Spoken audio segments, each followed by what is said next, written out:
வணக்கம். தமிழ் ஃபுட் கார்னரில் இன்னைக்கு கொழுக்கட்டை பாயசம் பண்ண போகிறோம். ஜவ்வரிசி சேமியா இதில் பண்ணுற பாயசத்தை விட இந்த பாயசம் டிஃப்ரெண்ட்டான டேஸ்ட்டில் ரொம்ப நல்லாயிருக்கும். எல்லாருமே ரொம்ப விரும்பி சாப்பிடுவாங்க. இப்போ எப்படி பண்ணுறதுன்னு பார்க்கலாம். இந்த பாயசத்துக்கு 3/4 கப் இடியாப்ப மாவும் 1/4 கப் மாவு ஜவ்வரிசியும் எடுத்து வச்சுருக்கேன். இப்போ இந்த மாவு ஜவ்வரிசியை நம்ம இந்த பவுலில் சேர்த்துட்டு வாஷ் பண்ணி 1/2 மணி நேரம் ஊற வச்சுக்கலாம். இப்போ கொழுக்கட்டைக்கு மாவு பிசைஞ்சிடலாம். இந்த பேனில் 1 கப் தண்ணி சேர்த்துக்கலாம். நம்ம 3/4 கப்பு மாவு எடுத்தோம், அதுக்கு 1 கப் தண்ணி சேர்த்தா கரெக்டாக இருக்கும். இது கூட 2 பிஞ்ச் உப்பு சேர்த்துக்கோங்க. 1 டேபிள் ஸ்பூன் அளவுக்கு பொடித்த வெல்லம், 1 டீஸ்பூன் நெய் சேர்த்துக்கோங்க. நல்லா கலந்து விட்டலாம். நம்ம சேர்த்த வெல்லம்லாம் கரைஞ்சி இந்த தண்ணி கொதிக்க ஆரம்பித்ததுக்கப்புறமா மாவு சேர்த்துக்கலாம். இப்போ நம்ம சேர்த்த தண்ணி நல்லா கொதிக்க ஆரம்பிக்குது. இந்த ஸ்டேஜில் பார்த்திங்கன்னா ஸ்டவ்வோட தீயை நல்லா குறைச்சிட்டு எடுத்து வச்சு அந்த 3/4 கப்பு மாவை இதில் சேர்த்து ஒரு ஸ்பூன் வச்சு நல்லா இந்த மாதிரி கலந்து கொடுத்துருங்க.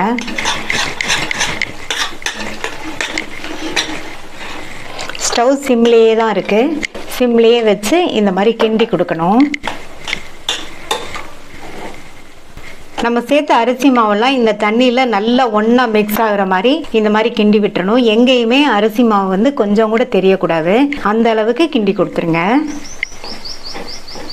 இப்போ நல்லா கிண்டியாச்சு. ஸ்டவ் ஆஃப் பண்ணிவிட்டு மூடி போட்டு ஒரு 10 நிமிஷம் இருக்கட்டும். இந்த மாதிரி 10 நிமிஷம் இருந்ததுன்னா மாவு இன்னுமே நல்லா வெந்துடும். பிசைறதுக்கு ஓரளவு ஆறி வந்துடும். மாவை கீழே இறக்கி வச்சாச்சு. 10 நிமிஷம் கழித்து பார்க்கலாம். இப்போ 10 நிமிஷம் ஆச்சு. மாவு கை பொறுக்கிற அளவு சூடு இருக்கு. இதை கையை தண்ணியில நல்லா நனைச்சிட்டு இந்த மாதிரி பிசைஞ்சோம்னா நமக்கு நல்லா பிசைறதுக்கு வரும். நல்லா ஆறுனதுக்கு அப்புறம் பிசையக்கூடாது. கை பொறுக்கிற அளவு சூடு வந்ததுக்கு அப்புறமா பிசைஞ்சாதான் நம்மளுக்கு நல்ல மாவு நல்லா ஒன்று சேர்ந்து பிசைய வரும். நல்லா இந்த மாதிரி பிசைஞ்சு சப்பாத்தி மாவு பதத்துக்கு கொண்டு வந்துடலாம். அப்படி இருந்தாதான் நமக்கு கொழுக்கட்டை திரட்டி போடுறதுக்கு கரெக்டாக இருக்கும். மாவை நல்லா ஒன்று சேர்த்து பிசைஞ்சாச்சு. கொழுக்கட்டை உருட்டுற பக்குவத்துக்கு மாவு கரெக்டாக இருக்குது. இதிலேருந்து கொஞ்சம் கொஞ்சமாக எடுத்து சின்ன சின்ன கொழுக்கட்டைகளாக நம்ம செஞ்சு வச்சிடலாம்.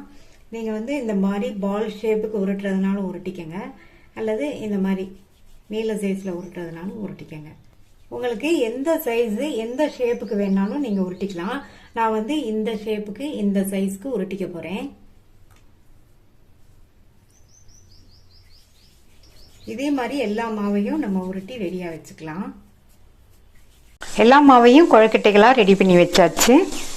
பாயசத்தில் சேர்க்கறதுக்கு ஃபர்ஸ்ட் நம்ம வெள்ளைக்கரைசலை ரெடி பண்ணிடலாம். 3/4 கப்பு மாவும் 1/4 கப்பு ஜவ்வரிசியும் எடுத்தோம். மொத்தம் 1 கப்பு. அதுக்கு 1/4 கப்பு பொடித்த வெள்ளத்தை இந்த பாத்திரத்தில் சேர்த்துக்கலாம். 1/4 கப்பு கரெக்டான அளவா இருக்கும். உங்களுக்கு இனிப்பு கொஞ்சம் கம்மியாக வேணும்னா 1 கப் சேர்த்துக்கோங்க.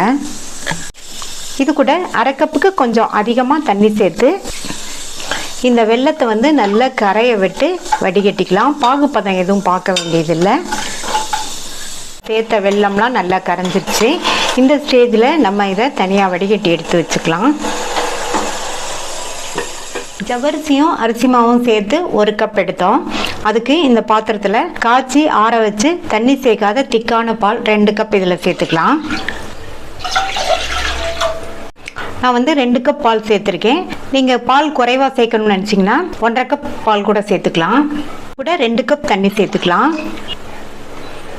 நீங்கள் பால் 1/2 கப் சேர்த்திங்கன்னா தண்ணி 2/2 கப் சேர்த்துக்கங்க. அப்போ தான் ஜவ்வரிசியும் இந்த ரெடி பண்ணி வச்ச கொழுக்கட்டையும் வேகிறதுக்கு கரெக்டாக இருக்கும். இப்போ இது நல்லா சூடாகி கொதிச்சு வரட்டும். இப்போ நல்லா கொதிச்சிட்ருக்கு. நம்ம ஊற வச்ச ஜவ்வரிசியை இதில் சேர்த்துடலாம். ஜவ்வரிசி ஊற வைக்கும்போது அளவாக தண்ணி சேர்த்து ஊற வச்சுக்கோங்க. நிறைய தண்ணி சேர்த்து ஊற வைக்க வேண்டாம். அப்போ தான் இந்த மாதிரி இருக்கும். இப்போ ஸ்டவ்வோட தீயை கொஞ்சம் குறைச்சிட்டு ஜவ்வரிசி இதில் சேர்த்துடலாம். சேர்த்துட்டு நல்லா இந்த மாதிரி கலந்து கொடுங்க. இந்த மாதிரி கலந்து கொடுத்தோம்னா ஜவ்வரிசி பாத்திரத்தில் அடியில் போய் செட்டில் ஆகாமல் இருக்கும். இப்போ இந்த நம்ம சேர்த்த ஜவ்வரிசி நல்லா வெந்து வரட்டும். ஜவ்வரிசியை ஊற வச்சதுனால ஒரு 5 நிமிஷத்துலேயே வெந்துடும். இப்போ பார்த்தீங்கன்னா ஜவ்வரிசி நல்லா வெந்துருச்சு. அடுத்து இந்த கொழுக்கட்டைகளை சேர்த்துடலாம். எல்லாத்தையும் சேர்த்துறாதீங்க, கொஞ்சம் கொஞ்சமாக சேர்த்துக்கலாம். எல்லாத்தையும் மொத்தமாக சேர்த்துட்டோம்னா கொழுக்கட்டை ஒன்றோட ஒன்று சேர்ந்து களி மாதிரி ஆயிரும். இப்போ நான் வந்து கொஞ்சம் சேர்த்துருக்கேன்.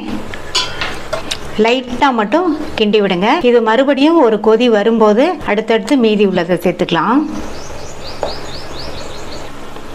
இப்போ கொதிச்சு வருது. மீதி உள்ள கொழுக்கட்டைகளையும் இது மாதிரி கொஞ்சம் கொஞ்சமாக சேர்த்துடலாம்.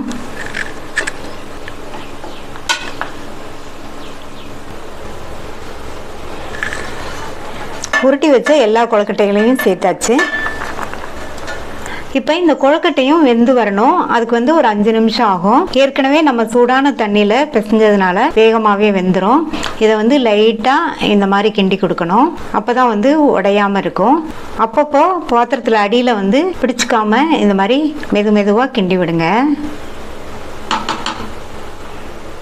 கொழுக்கட்டை வெந்துட்டு இருக்கட்டும். இந்த பாயசத்தில் சேர்க்கறதுக்கு முந்திரி திராட்சை வறுத்துக்கலாம். அதுக்கு இதில் 1.5 டேபிள் ஸ்பூன் அளவுக்கு நெய் சேர்க்குறேன். நெய் உருகுனதும் இதில் 10-12 போல் முந்திரியை சேர்த்துட்டு வறுத்துக்கலாம்.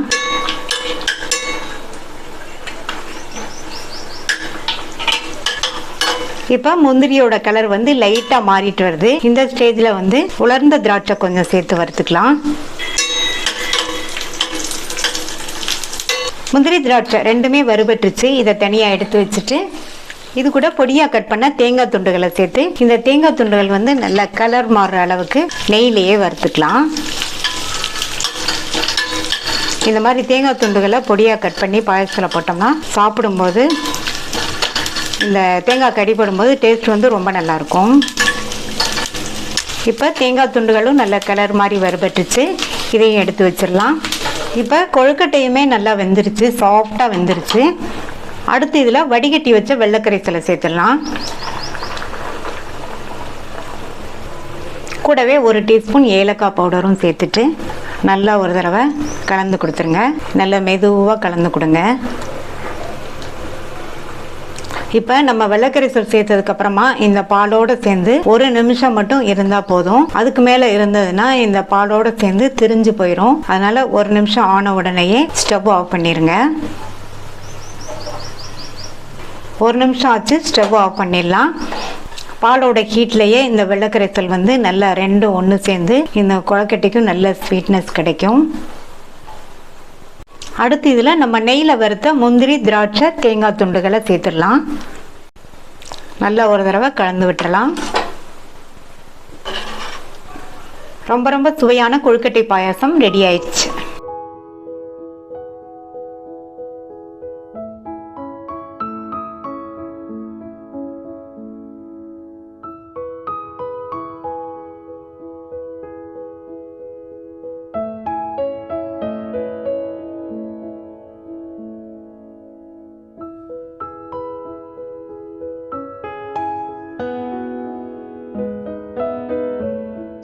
சிகப்பு அவல் பிடி கொழுக்கட்டை பண்ண போகிறோம். இந்த பாத்திரத்தில் 1 கப் சிகப்பு அவல் மீடியம் திக்னஸில் உள்ள அவலை சேர்த்துட்டு 2 தடவை வாஷ் பண்ணிக்கலாம். இதில் அவல் முங்குற அளவுக்கு கொஞ்சம் தாராளமாகவே தண்ணி சேர்த்து 15லேருந்து 20 நிமிஷம் ஊற வச்சுக்கலாம். ஊறிட்டு இருக்கட்டும். 20 நிமிஷம் ஆயிடுச்சு. அவல் நல்லா ஊறி சாஃப்ட் ஆயிடுச்சு. இந்த அவலை வடிகட்டிடலாம். கீழே ஒரு பாத்திரம் வச்சுருக்கேன். அவலில் உள்ள தண்ணியெல்லாம் கம்ப்ளீட்டாக வடிய விட்டுருங்க. தண்ணியெல்லாம் கம்ப்ளீட்டாக வடிஞ்சிருச்சு. அவளுமே நல்லா உதிராக இருக்குது. வடிகட்டின அவலை இந்த பாத்திரத்தில் சேர்த்துட்டு கையை வச்சு மறுபடியும் நல்லா ஒரு தடவை இந்த மாதிரி மசிச்சு விட்டுருங்க.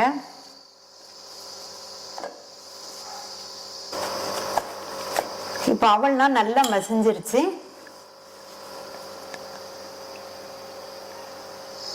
இந்த பேனில் 1/2 டேபிள் ஸ்பூன் எண்ணெயும் 1 டீஸ்பூன் நெய்யும் சேர்க்குறேன்.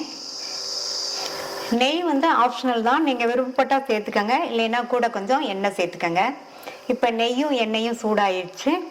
இதில் 1/2 டீஸ்பூன் கடுகு, 1 டீஸ்பூன் உளுந்து, 2 டீஸ்பூன் கடலைப்பருப்பு, 1/4 டீஸ்பூன் சீரகம்,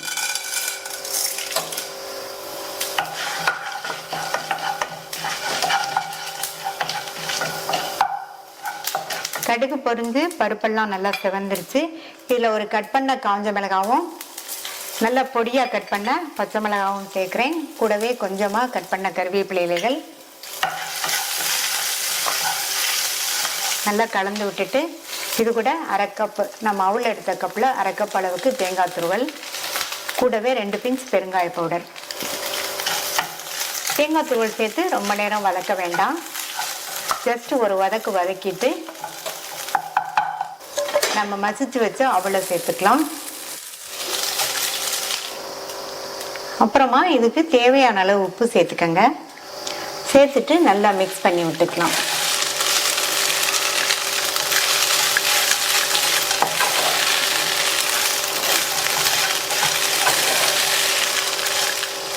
எல்லாம் நல்லா ஒன்றா மிக்ஸ் ஆகுற மாதிரி மிக்ஸ் பண்ணி விட்டுட்டு ஸ்டவ் ஆஃப் பண்ணிடுங்க. இப்போ இதை வேறொரு பிளேட்டுக்கு மாற்றிட்டு கை பொறுக்கிற அளவு சூடு இருக்கும்போது நம்ம இதை கொழுக்கட்டைகளாக பிடிச்சி வச்சிடலாம். இப்போ கை பொறுக்கிற அளவு சூடு இருக்குது. கொஞ்சம் கொஞ்சமாக எடுத்து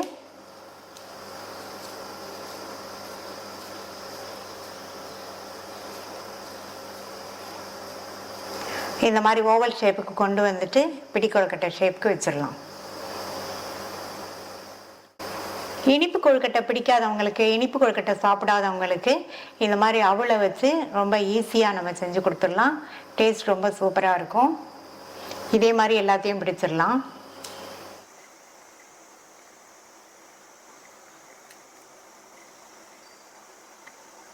பிடிச்சு வச்ச கொழுக்கட்டைகளை வாழை இலை போட்ட ஸ்டீமரில் வச்சு வேக வச்சிடலாம். இட்லி பாத்திரத்தில் தண்ணி விட்டு நல்லா கொதிச்சிட்ருக்கு. இந்த ஸ்டீமரை வச்சுட்டு மூடி போட்டாச்சு. மீடியம் ஃப்ளேமில் ஒரு 7லேருந்து 8 நிமிஷம் வேகட்டும். 7 நிமிஷம் ஆச்சு. கொழுக்கட்டையெல்லாம் வெந்துருச்சு. இதை வெளியில் எடுத்து வச்சிடலாம். நல்லா சாஃப்டாக டேஸ்டான அவல் காரப்பிடி கொழுக்கட்டை ரெடி ஆயிடுச்சு. ட்ரை பண்ணி பார்த்துட்டு உங்கள் கமெண்ட்ஸை சொல்லுங்கள்.